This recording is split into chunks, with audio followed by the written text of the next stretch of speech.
ಕಾಂಗ್ರೆಸ್ ಸರ್ಕಾರ. ಚಿತ್ರದುರ್ಗದಲ್ಲಿ ವಿಪಕ್ಷ ನಾಯಕ ಆರ್ ಅಶೋಕ್ ಪತ್ರಿಕಾಗೋಷ್ಠಿ. ಕಾಂಗ್ರೆಸ್ ಸರ್ಕಾರ 1000 ದಿನಗಳನ್ನು ಪೂರೈಸುತ್ತಿದ್ದು ಸಾವಿರಾರು ಹಗರಣಗಳ ಸರಮಾಲೆಯನ್ನ ಹೊತ್ತಿದೆ. ಸಿದ್ದರಾಮಯ್ಯ ಅವರ ಕೊರಳಿಗೆ ಸರಮಾಲೆ ಸುತ್ತಿಕೊಂಡಿದೆ. ಸಿದ್ದರಾಮಯ್ಯ ಅವರೇ ಮುಡಾ ಹಗರಣದಲ್ಲಿ 18 ಸೈಟ್ಗಳನ್ನ ನುಂಗಿ ಬಿಜೆಪಿ ಹೋರಾಟದಿಂದ ವಾಪಸ್ ಕೊಟ್ಟಿದ್ದಾರೆ. ಇಡೀ ತನಿಖೆ ಆಗುತ್ತಿದ್ದು 3,000 ಕೋಟಿ ಹಗರಣ ಮೈಸೂರು ಮುಡಾದಲ್ಲಿ ನಡೆದಿದೆ. ಹಲವಾರು ಜನ ಜೈಲಿನಲ್ಲಿದ್ದು ಇಡೀ ಹಣವನ್ನ ಸೀಸ್ ಮಾಡಿದೆ. ಸಿದ್ದರಾಮಯ್ಯ ಅವರು ಭ್ರಷ್ಟಾಚಾರದ ಮೂಲ ಪುರುಷ ಆಗಿದ್ದಾರೆ. ಕಾಂಗ್ರೆಸ್ ಖದೀಮ ಕಳ್ಳರು ಗೃಹಲಕ್ಷ್ಮಿ ಹಣ ಕೊಡುವುದಾಗಿ ಹೇಳಿ 5,000 ಕೋಟಿ ಹಣ ಲೂಟಿ ಮಾಡಿದ್ದಾರೆ. ಸಚಿವರು ಅಧಿಕಾರಿಗಳು ಒಬ್ಬರ ಮೇಲೊಬ್ಬರು ಆರೋಪ ಮಾಡುತ್ತಿದ್ದಾರೆ. ಈ ಸರ್ಕಾರ ವಾಪಸ್ ಆಗಿದೆ ಎಂದು ಸಾಬೀತಾಗಿದ್ದು ಇದಕ್ಕಿಂತ ಸಾಕ್ಷಿ ಬೇಕಾ ಎಂದು ಆರ್ ಅಶೋಕ್ ಪ್ರಶ್ನಿಸಿದ್ದಾರೆ. ರಾಜ್ಯದಲ್ಲಿ ಗೊತ್ತಿಲ್ಲ ಮಂತ್ರಿ ಇದ್ದು ಕಾನೂನು ವ್ಯವಸ್ಥೆ ಹಾಳಾಗಿದೆ. ಪರಮೇಶ್ವರ್ ಅವರಿಗೆ ಏನು ಕೇಳಿದ್ರು ಏನೂ ಗೊತ್ತಿಲ್ಲ ಎನ್ನುತ್ತಾರೆ. ಆಡುಹಗಲೇ ಲೂಟಿ ಆಗುತ್ತಿದೆ. ಕಾಂಗ್ರೆಸ್ನ ಶಾಸಕರು ಹಾಗೂ ಪುಡಾರಿಗಳು ಹೆಚ್ಚಾಗಿದ್ದಾರೆ. ಮಾಗಡಿ ಶಾಸಕರಿಗೆ ಚಪ್ಪಲಿಯಲ್ಲಿ ಹೊಡೆಯುವುದಾಗಿ ಹೇಳಿದ್ದನ್ನ ನೋಡಿದ್ದೇವೆ. ಸಿಎಂ ಕ್ಷೇತ್ರದಲ್ಲಿ ಹಲ್ಲೆ ನಡೆದಿದೆ. ಜೆಡಿಎಸ್ ಶಾಸಕಿಗೆ ಕೊಲೆ ಬೆದರಿಕೆ ಹಾಕಿದ್ದಾರೆ. ಮರಳುಗಾರಿಕೆ ದಂಧೆ ಕಾಂಗ್ರೆಸ್ಗೆ ಎಟಿಎಂ ಆಗಿದೆ. ಮರಳು ದಂಧೆ ಕಾಂಗ್ರೆಸ್ಗೆ ಹಣ ಕೊಡುವ ಎಟಿಎಂ ಆಗಿದೆ. ಕಳೆದ ಸಾವಿರಾರು ದಿನಗಳಲ್ಲಿ ಭ್ರಷ್ಟಾಚಾರ ಹೆಚ್ಚಾಗಿ ಸಿದ್ದರಾಮಯ್ಯ ಕೊರಳನ್ನ ಸುತ್ತಿಕೊಳ್ಳುತ್ತದೆ. ಅದರ ಮಧ್ಯೆ ಸಿದ್ದರಾಮಯ್ಯ ಹಾಗೂ ಡಿಕೆಶಿ ಮಧ್ಯೆ ಜಗಳ ಆಗುತ್ತಿದೆ. ಯಾರು ಮುಖ್ಯಮಂತ್ರಿ ಎಂದು ಹುಡುಕುವ ಹಾಗೆ ಆಗಿದೆ.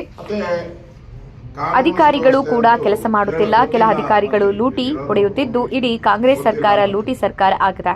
ಸಿದ್ದರಾಮಯ್ಯ ಮಾಡುತ್ತಿರುವ ಸಮಾವೇಶ ಲೂಟಿ ಹೊಡೆದ ಹಣದಲ್ಲಿ ಮಾಡುತ್ತಿದ್ದು ಇದು ಲೂಟಿಗಳ ಸಮಾವೇಶ. ಎಲ್ಲ ಸಚಿವರು ಲೂಟಿ ಮಾಡಿ ರಾಹುಲ್ ಗಾಂಧಿ ಅವರಿಗೆ ಹಣ ಕೊಟ್ಟು ಸಚಿವ ಸ್ಥಾನ ಉಳಿಸಿಕೊಳ್ಳುತ್ತಿದ್ದಾರೆ. ಸಚಿವರು ಮಂತ್ರಿ ಸ್ಥಾನ ಉಳಿಸಿಕೊಳ್ಳಲು ಲೂಟಿ ಮಾಡಿ ರಾಹುಲ್ ಗಾಂಧಿ ಅವರಿಗೆ ಹಣ ಕೊಡುತ್ತಿದ್ದಾರೆ. ಈ ಸರ್ಕಾರ ಯೋಗ್ಯತೆ ಕಳೆದುಕೊಂಡಿದೆ. ಅಲಿಬಾಬಾ 40 ಕಳ್ಳರ ಹಾಗೆ ಸರ್ಕಾರ ಆಗಿದೆ ಎಂದು ತಿಳಿಸಲಾಗಿದೆ. ಈ ಸರ್ಕಾರ 1,000 ದಿನಗಳಲ್ಲಿ ಕರ್ನಾಟಕವನ್ನು ದಿವಾಳಿ ಮಾಡಿ ಜನಗಳಿಗೆ ಟೋಪಿ ಹಾಕಿದ ಸರ್ಕಾರ ಎಂದು ತಿಳಿದು ಬಂದಿದೆ ಎಂದು ತಿಳಿಸಿದ್ದಾರೆ. ಮಾಗಡಿ ಬಾಲಕೃಷ್ಣ ತಹಸೀಲ್ದಾರ್ಗೆ ಚಪ್ಪಲಿ ಹೊಡಿತೀನಿ ಅಂತ ಹೇಳಿ ಆವಾಜ್ ಬಿಟ್ಟಿರೋದನ್ನ ನಾವು ನೋಡ್ತೀವಿ. ಚಿಕ್ಕಬಳ್ಳಾಪುರ ಜಿಲ್ಲೆಯಲ್ಲಿ ಕಾಂಗ್ರೆಸ್ಸಿನ ಮರಿ ಲೀಡರ್ ಕಮಿಷನರ್ಗೆ ಆವಾಜ್ ಹಾಕಿರೋದನ್ನ ನಾವು ನೋಡ್ತಾ ಇದ್ದೀವಿ. ಶಿಡ್ಲಘಟ್ಟದಲ್ಲಿ ಸಿಎಂ ಕ್ಷೇತ್ರದಲ್ಲೇ ಅಧಿಕಾರಿಗಳಿಗೆ ಸರ್ವೆ ಮಾಡಕ್ ಹೋದಾಗ ಹೊಡೆಯಕ್ಕೆ ಹೋಗಿರುವಂತದ್ದು ಘಟನೆಗಳನ್ನ ನೋಡ್ತಾ ಇದ್ದೀರಿ.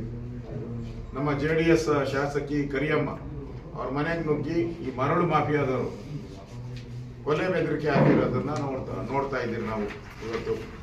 ಅಂದ್ರೆ ಈ ಮರಳು ದಂಧೆ ಇದೆಯಲ್ಲ, ಮರಳುಗಾರಿಕೆ ದಂಧೆ ಇವತ್ತು ಕಾಂಗ್ರೆಸ್ ಸರ್ಕಾರದ ಎಟಿಎಂ ಆಗ್ಬಿಟ್ಟಿದೆ. ಮರಳು ದಂಧೆ ಅನ್ನೋದು ಕಾಂಗ್ರೆಸ್ ಸರ್ಕಾರಕ್ಕೆ ಹಣ ಕೊಡುವಂತ ಒಂದು ಎಟಿಎಂ ಇವತ್ತು. ಅಂದ್ರೆ ಇಡೀ ರಾಜ್ಯದಲ್ಲಿ ಕರಪ್ಷನ್ ಆಗಿರುವಂತ ವಿಚಾರಗಳು ಕಳೆದ 1,000 ದಿನಗಳಲ್ಲಿ ಸಿದ್ದರಾಮಯ್ಯನವ್ರನ್ನ ಕೊರಳನ್ನ ಸುತ್ಕೊಂತ ಇದೆ. ಅದರ ಮಧ್ಯೆ ಇವರಿಬ್ಬರದು ಜಗಳ, ನಾನ್ ಸಿಎಂ ನೀನ್ ಸಿಎಂ ಅಂತ. ಕಳೆದ 2.5 ವರ್ಷದಿಂದ ಮಾಧ್ಯಮದಲ್ಲಿ ಬೆಳಗ್ಗೆ ಇದ್ರೆ ಇದೇ ಸುದ್ದಿ. ಯಾರು ಸಿಎಂ ಅಂತ ಹುಡುಕ್ಬೇಕು ನಾವು. ಯಾರು ಸಿಎಂ, ಇವ್ರು ಇರ್ತಾರ ನಾಳೆ ಹೋಗ್ತಾರ ಅನ್ನೋ ಅತಂತ್ರದಲ್ಲಿ ಅಧಿಕಾರಿಗಳು ಯಾರು ಕೆಲಸ ಮಾಡ್ತಾ ಇಲ್ಲ. ಅಧಿಕಾರಿಗಳು ಅತಂತ್ರ ಆಗ್ಬಿಟ್ಟವೆ. ಕೆಲವು ಅಧಿಕಾರಿಗಳಂತೂ ಲೂಟಿ ಹೊಡೆಯಕ್ಕೆ ಶುರು ಮಾಡ್ತವೆ.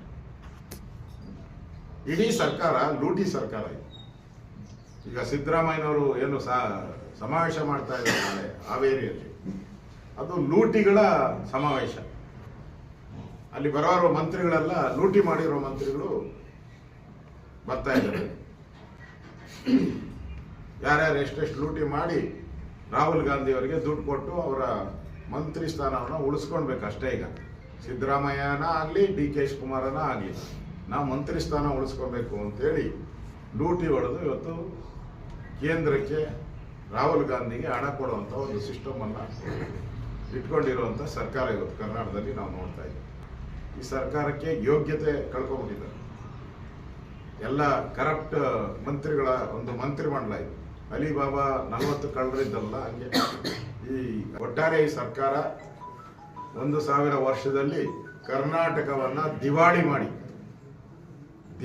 ಮಾಡಿ ಜನಗಳಿಗೆ ಟೋಪಿ ಹಾಕಿದಂತ ಸರ್ಕಾರ. ಇದೊಂದು ಟೋಪಿ ಸರ್ಕಾರ.